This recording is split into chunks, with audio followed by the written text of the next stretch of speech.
Life inside Angola Prison. America's largest maximum security facility. 18,000 acres of isolation.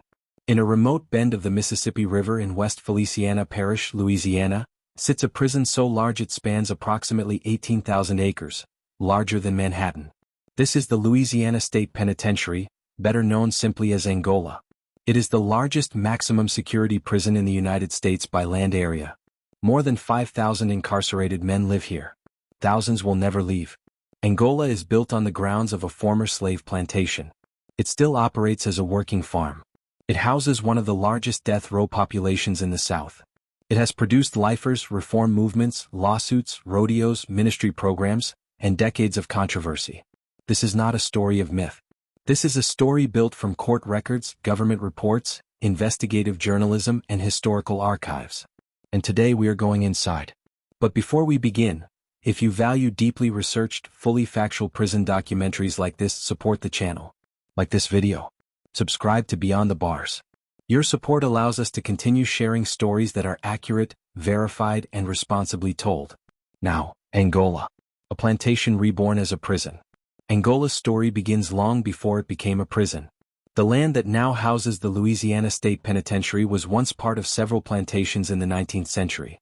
One of them was named Angola, reportedly because many enslaved Africans forced to work there were brought from the region historically known as Angola in West Africa. After the Civil War, Louisiana began leasing prisoners, many of them newly freed black men, to private plantation owners under a system known as convict leasing. Historians and academic research have documented that conditions under convict leasing were often brutal and deadly.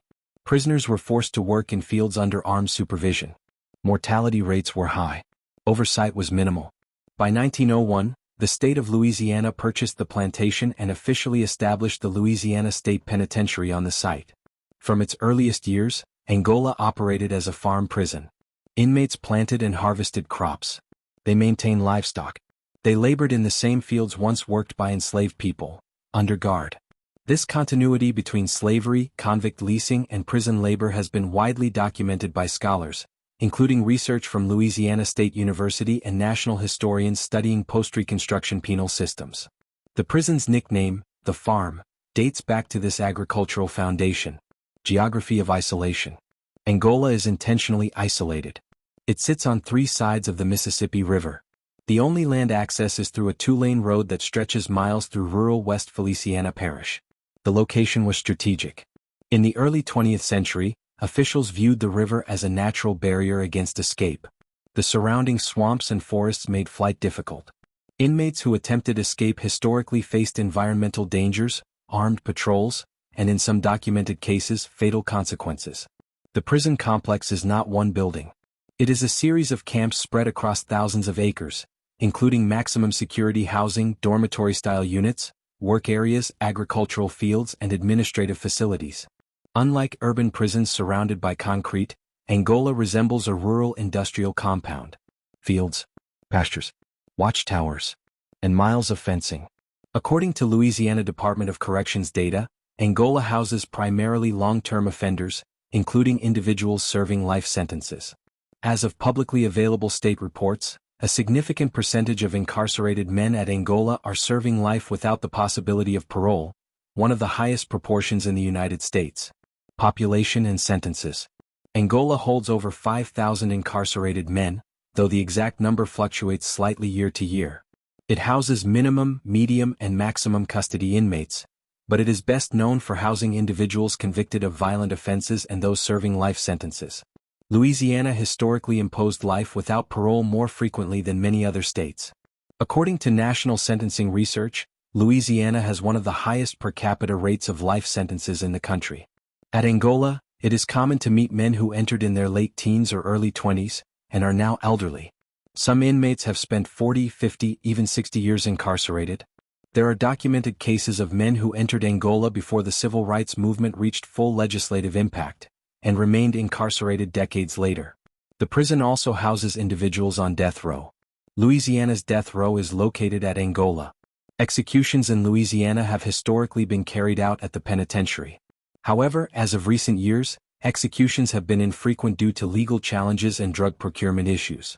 The current status of executions in Louisiana has faced ongoing legal and administrative scrutiny, with periods of suspension. Daily life on the farm. Work defines daily life at Angola. The prison operates extensive agricultural programs. Inmates plant crops including corn, soybeans, wheat, and vegetables. They raise cattle. They operate dairies. They maintain infrastructure across the 18,000-acre property. According to official corrections materials, agricultural production supports the prison system's internal food supply and reduces operational costs. Inmates assigned to field work begin early. Supervision is constant. Historically, the image of armed guards on horseback overseeing field labor has been widely documented in journalism and photography. Compensation for inmate labor in Louisiana prisons has historically been minimal, often measured in cents per hour for certain assignments. Exact rates vary by job classification and custody level, and public records confirm that many assignments are unpaid or compensated at very low rates compared to free world wages. Critics argue this perpetuates exploitative labor structures. State officials argue that work programs provide structure, skill development, and cost efficiency. Both perspectives have been widely reported. The Angola Rodeo. One of the most unusual aspects of Angola is its prison rodeo. Since 1965, Angola has hosted what it describes as the longest-running prison rodeo in the United States. The event is open to the public. Thousands of visitors attend annually. Inmates volunteer to participate in events such as bull riding and other rodeo competitions. The rodeo generates revenue through ticket sales and inmate craft booths. Funds reportedly support inmate welfare programs and recreational initiatives. Supporters describe it as a long-standing tradition and fundraising mechanism. Critics argue it commodifies incarcerated individuals and exposes them to physical risk. Injuries during rodeo events have been documented, though the full extent of injury data is not always publicly detailed in comprehensive form. The rodeo continues to operate under state authorization. Violence, brutality, and federal intervention. For much of the 20th century, Angola developed a national reputation for violence and brutality. Multiple investigative reports and historical records describe Angola during the mid-1900s as one of the most dangerous prisons in America. Inmate-on-inmate assaults were common. Stabbings were frequent. Oversight mechanisms were weak by modern standards. Former wardens and investigative journalists have documented a system in which certain inmates, often referred to as trustees or inmate guards, were given authority over other prisoners. This structure, in earlier decades, contributed to abuse and corruption. By the 1960s and 1970s, conditions drew increasing legal scrutiny. In 1971, a federal lawsuit was filed challenging conditions at Angola. The case, Williams v. Edwards, eventually led to court oversight and reform mandates. Federal courts found that conditions violated constitutional standards, particularly regarding violence, overcrowding, and lack of adequate supervision. The court ordered reforms. These included changes to staffing, discipline practices, and housing structures. Over time, Angola transitioned away from inmate guard systems toward more standardized correctional staffing. Historians and legal scholars widely cite this era as a turning point in Angola's institutional structure. While violence did not disappear overnight, federal oversight significantly altered the prison's trajectory. The Angola Three. Among the most internationally known cases connected to Angola are the men known as the Angola Three. The term refers to Herman Wallace, Albert Woodfix, and Robert King. All three were held in extended solitary confinement for decades. Herman Wallace and Albert Woodfix were convicted of the 1972 murder of a prison guard at Angola. Robert King was later convicted of a separate prison murder, which was eventually overturned. Supporters and international human rights groups argued that the men were placed in solitary confinement in part due to their political activism and association with the Black Panther Party. Prison officials maintained that security concerns justified their housing status. Robert King's conviction was overturned in 2001, and he was released after 29 years in prison. Herman Wallace's conviction was overturned in 2013 due to issues with grand jury selection. He was released but died of liver cancer days later. Albert Woodfix remained incarcerated the longest. In 2016, after decades of legal appeals, he entered a plea agreement and was released after more than 40 years in solitary confinement. The case drew international attention, including criticism from the United Nations Special Rapporteur on Torture, who raised concerns about prolonged solitary confinement. The legal record surrounding the Angola Three is extensive and complex, spanning multiple appeals and court rulings over decades. Solitary confinement and extended isolation. Solitary confinement has long been part of Angola's disciplinary and security framework. Inmates placed in extended lockdown are typically confined to small cells for most hours of the day. Access to recreation, visitation, and programs may be limited depending on classification. The exact number of inmates in solitary confinement at Angola fluctuates and is not always publicly broken down in real-time data. However, investigative reporting has documented periods when dozens, and at times more, were housed in long-term isolation. Human rights organizations argue prolonged solitary confinement can cause serious psychological harm. Correctional authorities maintain it is necessary in certain high-risk cases to ensure institutional safety. Over the last decade, Louisiana has reported reforms aimed at reducing long-term isolation placements. Independent verification of long-term impact varies by source, and some advocacy groups argue reform has been incomplete. The debate over solitary confinement remains ongoing, both in Louisiana and nationwide. Faith and the Angola Seminary. In the 1990s, Angola became known for a different kind of reform initiative. Under Warden Burl Cain's leadership, the prison partnered with the New Orleans Baptist Theological Seminary to create an on-site theological education program for inmates. The Angola Prison Seminary offers accredited religious education degrees to selected inmates. Graduates often serve as peer ministers within the prison system. Supporters argue the seminary program contributed to reductions in violence and created leadership structures within housing units. Critics have raised concerns about church-state separation and whether public resources indirectly support religious programming. Court rulings have allowed faith-based initiatives so long as participation is voluntary and not coercive. Research conducted by some academic institutions has suggested correlations between participation in structured programs and reduced disciplinary infractions, though causation can be difficult to establish definitively. The seminary remains operational. Warden Burl Cain and Reform-era leadership. Warden Burl Cain served as Angola's warden from 1995 to 2016. During his tenure, Angola received national attention for changes in security practices, faith-based programming, and facility operations. Some observers credited Cain with reducing violence levels compared to earlier decades. Others criticized aspects of his administration, including reported financial and ethics concerns. In 2016, Cain resigned amid an ethics investigation by Louisiana authorities. Reports indicated scrutiny regarding housing arrangements and possible improper benefits, though details were subject to administrative review. Public reporting documented the investigation. Outcomes were reported through state oversight agencies. Cain later served in correctional leadership roles outside Angola. His tenure remains a debated chapter in the prison's modern history, viewed by some as reformative, and by others as controversial. Aging behind bars. One of the defining features of Angola today is its aging population. Because Louisiana has historically imposed life without parole sentences at high rates, Angola houses a significant number of elderly prisoners. Some inmates are in their 60s, 70s, and 80s. Corrections data confirms that as prison populations age, medical costs increase substantially. Chronic illnesses, mobility limitations, and hospice care have become central operational concerns. Angola operates hospice programs for terminally ill inmates. These programs, according to state reports and media investigations, involve peer caregivers, other inmates trained to provide end-of-life support under medical supervision. Journalists who have toured the facility have described hospice units where incarcerated men care for fellow inmates in their final days. The existence of these programs reflects the reality that many incarcerated at Angola will die inside its perimeter. Death row at Angola. Louisiana's male death row is located at the Louisiana State Penitentiary. The unit housing individuals sentenced to death is separate from the general population. Inmates are typically held in single cells and have limited movement outside their assigned area. Louisiana historically carried out executions at Angola. For decades, electrocution was the primary method. In 1991, Louisiana transitioned to lethal injection as its primary execution method, following national legal developments and court rulings. Executions in Louisiana have become increasingly rare in the 21st century.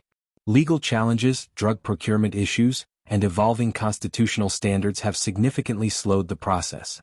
As of recent publicly available data, Louisiana has not carried out an execution in over a decade, though legal frameworks for capital punishment remain in place. The number of individuals on Louisiana's death row fluctuates with court rulings and appeals. Many cases remain under lengthy appellate review, sometimes for decades.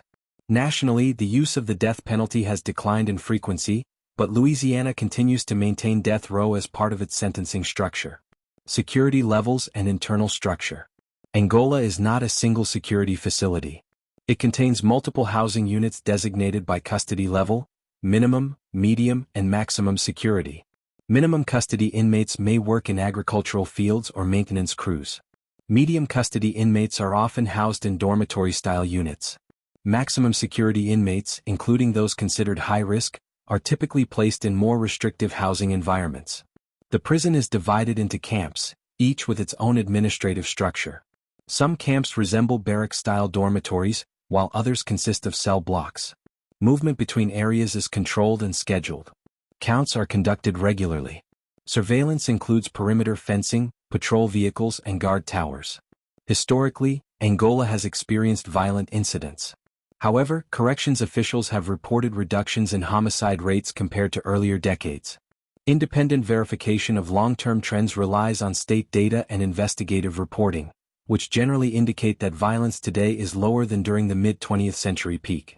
Security operations at Angola follow statewide Department of Corrections policies, though implementation varies by facility. Racial demographics and historical context. Angola's history cannot be separated from Louisiana's racial history. The prison was built on former plantation land. Convict leasing systems disproportionately targeted black men in the late 19th and early 20th centuries. This historical continuity has been extensively documented by historians and civil rights scholars. Today, publicly available corrections data indicates that a majority of Angola's incarcerated population is black. Louisiana's overall prison population has long reflected significant racial disparities when compared to state population demographics. Scholars attribute these disparities to a complex combination of sentencing laws, policing patterns, socioeconomic inequality, and historical legal structures. It is important to note that incarceration patterns result from judicial processes involving multiple actors: law enforcement, prosecutors, courts, and juries, not solely correctional institutions. Debates about racial disparities in Louisiana's justice system continue in academic, legislative, and community forums. Parole reform and life sentences. For decades, Louisiana imposed life without parole for a wide range of offenses, particularly violent crimes. As a result, Angola houses one of the largest populations of individuals serving life sentences in the United States. In recent years, Louisiana lawmakers have passed sentencing reforms aimed at reducing incarceration rates and expanding parole eligibility for certain categories of inmates. However, individuals convicted under earlier statutes often remain subject to the laws in place at the time of sentencing. Some inmates serving life sentences have sought relief through clemency petitions or retroactive legislative reforms. Outcomes vary by case and are subject to gubernatorial and parole board authority. The debate surrounding life without parole includes arguments about public safety, victim rights, rehabilitation potential, and the financial cost of aging prisoners. Reform efforts are ongoing, but many Angola inmates remain incarcerated under life terms that were imposed decades ago. Escape attempts and perimeter reality. Escapes from Angola are rare but not unheard of. Historically, the prison's geographic isolation, bordered on three sides by the Mississippi River, has served as a natural deterrent. Swamps, forests, and miles of rural terrain make sustained escape difficult. Documented escape attempts have occurred over the decades. In many cases, escapees were apprehended within hours or days. Some incidents involved outside assistance, others did not. Specific details of individual escape attempts are documented in local and national media archives. However, compared to its size and population, successful long-term escapes are uncommon in modern decades. Security infrastructure has evolved significantly since the early 20th century, incorporating improved perimeter fencing, patrol systems, and surveillance technology. The surrounding geography remains both a barrier and a defining feature of Angola's identity. The economics of Angola. Operating a prison the size of Angola requires substantial public funding. The Louisiana Department of Public Safety and Corrections allocates state budget resources to staffing, healthcare, food services, security, and facility maintenance. Because Angola functions as a working farm, Agricultural production offsets some food supply costs within the prison system. However, publicly available budget documents indicate that operational expenses remain significant, particularly as the inmate population ages and healthcare demands increase. Studies nationwide show that elderly incarcerated individuals often incur higher medical costs than younger inmates. Angola's aging demographic contributes to budgetary pressure. Public debate over prison spending frequently centers on questions of efficiency, rehabilitation investment, and alternative sentencing structures. Budget data is publicly available through Louisiana legislative financial reports, though exact per-inmate costs may vary by calculation methodology. Media access and public perception. Angola has been the subject of numerous documentaries, investigative reports, and academic studies. Media access to prisons is regulated. Journalists must receive authorization from the Department of Corrections. Interviews are monitored under institutional policy. Over the decades, Angola's public image has shifted. In the mid-20th century, it was often described as one of the most violent prisons in America. In later decades, it became known for reform initiatives, religious programming, and the Angola Rodeo. Critics argue that curated media access may not capture the full complexity of daily life inside. Corrections officials maintain that security protocols are necessary to protect staff and inmates. Public perception of Angola remains divided, shaped by historical legacy, documented reforms, ongoing controversies, and evolving sentencing laws. Education beyond the seminary. While Angola is widely known for its theological seminary, education programs extend beyond religious studies. The Louisiana State Penitentiary offers GED preparation courses for inmates who did not complete high school. According to Louisiana Department of Corrections reports, adult basic education and literacy programs are available, subject to eligibility and security classification. In recent years, broader national shifts have reopened pathways for post-secondary education in prisons. Changes to federal Pell Grant eligibility, reinstated for incarcerated individuals in 2023, have allowed certain prison education programs to expand nationwide, including in Louisiana facilities. However, access is not universal. Enrollment capacity, funding limitations, and custody restrictions influence who can participate. Research from the RAND Corporation has found that correctional education participation is associated with lower recidivism rates nationally. While Angola houses many individuals serving life sentences who will not be released, educational access remains relevant for those with parole eligibility or fixed-term sentences. The scope and scale of these programs vary year to year depending on budget allocations and policy shifts. Inmate work assignments and institutional roles. Not all labor at Angola takes place in agricultural fields. Inside the facility, inmates work in kitchens, laundry units, maintenance shops, carpentry programs, and administrative support roles. Some are assigned to industrial workshops producing goods used within the prison system.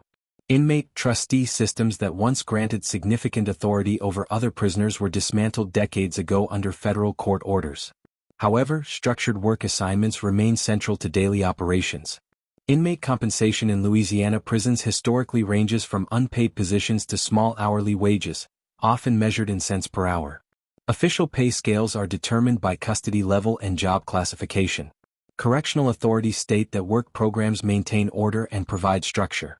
Advocacy organizations argue that compensation rates remain far below minimum wage standards.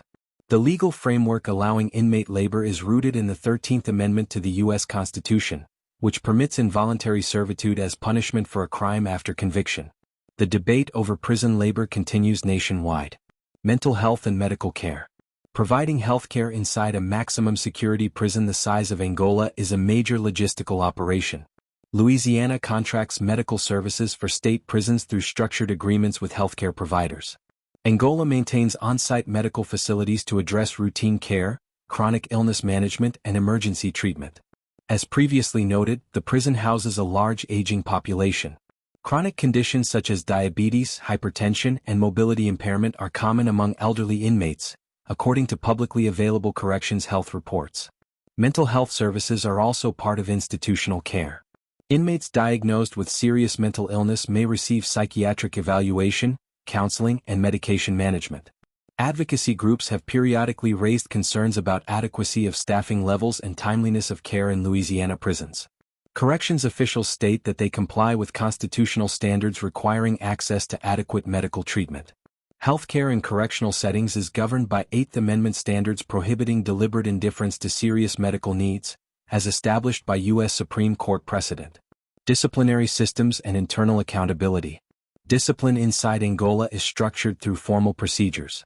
Inmates accused of violating prison rules may face disciplinary hearings. Sanctions can include loss of privileges, reassignment, or placement in restricted housing. Policies governing discipline are set by the Louisiana Department of Public Safety and Corrections and must comply with constitutional due process requirements established in federal case law. The specifics of any individual disciplinary case are typically not public unless litigation occurs. Federal court oversight in earlier decades led to clearer procedural safeguards than existed in Angola's mid-20th century operations. Independent advocacy groups sometimes argue that internal disciplinary systems lack sufficient transparency. Corrections administrators maintain that procedures follow statewide regulations and legal standards. Like most correctional systems, Angola's disciplinary framework operates largely outside public view. Staff perspective and institutional culture. Angola employs hundreds of correctional officers, medical staff, administrators and support personnel. Working in a maximum security prison presents unique risks and stressors. National studies on correctional staff indicate elevated rates of occupational stress compared to many other professions. Recruitment and retention of correctional officers in rural Louisiana can be challenging due to geographic isolation and demanding work conditions. Public interviews with Angola staff members over the years reflect a range of perspectives, from pride in maintaining order in a historically difficult environment to acknowledgement of institutional challenges. Staff safety policies include training in de-escalation, emergency response, and contraband control. The culture of any prison is shaped not only by inmates, but also by staff interactions, leadership, and policy enforcement. Contraband and internal enforcement. Like most large prisons, Angola faces ongoing challenges related to contraband. Items such as cell phones, narcotics, and unauthorized materials periodically enter correctional facilities across the United States. Methods vary and can include smuggling through visitation, mail systems, or staff misconduct, though confirmed cases differ in frequency and documentation. Louisiana has prosecuted both inmates and staff members in documented contraband cases over the years. Exact statistics fluctuate annually. The Department of Corrections employs searches, mail screening, perimeter security checks, and disciplinary action to address contraband risks. Despite these measures, no large prison system has fully eliminated contraband introduction. Publicly available court records document periodic criminal cases involving prison smuggling in Louisiana. Angola in national context. By land size, Angola is the largest maximum security prison in the United States. However, it is not the largest by population. Other facilities nationwide house larger inmate populations within more compact spaces. What distinguishes Angola is scale, 18,000 acres, combined with its historical continuity from plantation to modern correctional institution. Few American prisons carry such a layered legacy. Slavery, convict leasing, federal reform litigation, religious programming, nationally publicized solitary confinement cases, and large-scale agricultural labor, all within one perimeter. In academic discussions of incarceration history, Angola frequently appears as a case study in Southern penal evolution. It is both a working institution and a symbol. Angola is not frozen in time. It continues to operate under shifting political leadership, evolving sentencing laws, and national debates about incarceration. What remains is its physical presence, 18,000 acres along the Mississippi River, and thousands of men living inside it. Thanks for watching Life Behind Bars.